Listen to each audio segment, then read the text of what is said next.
This show me is going to be over operons.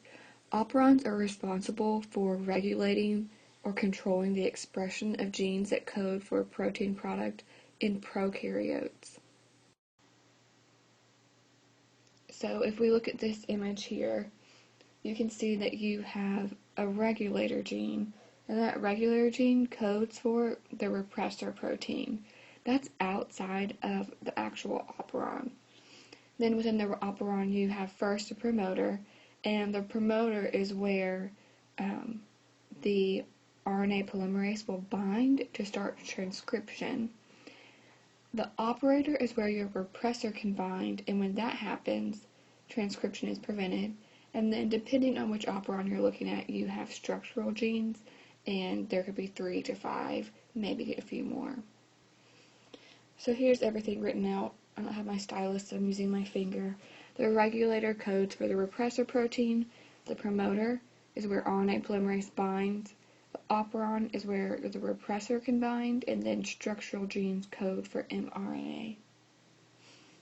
Alright, this diagram is showing us a lac operon. So again, you see in pink the regulator gene, then in blue, you're going to see the start of your operon.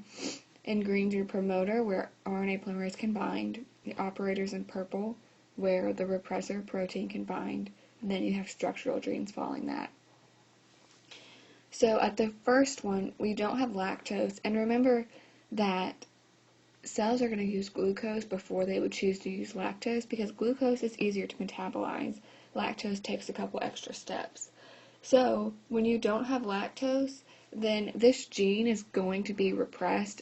The cell doesn't need to read those genes. Transcription does not need to occur.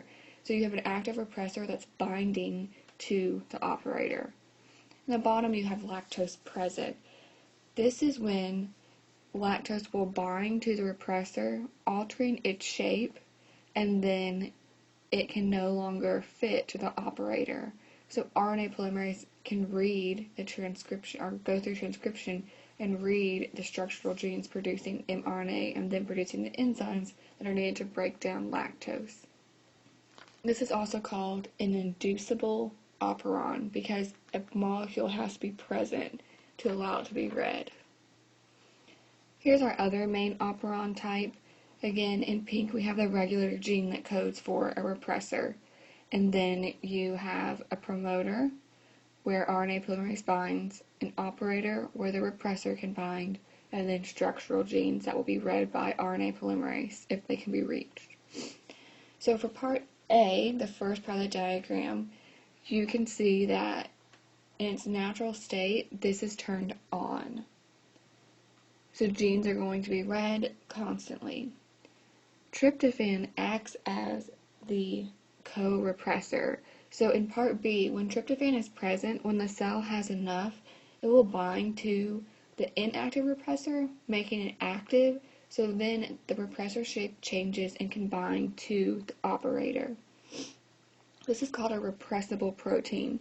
So something has to be absent for it to be read, and then it has to be present to block the reading.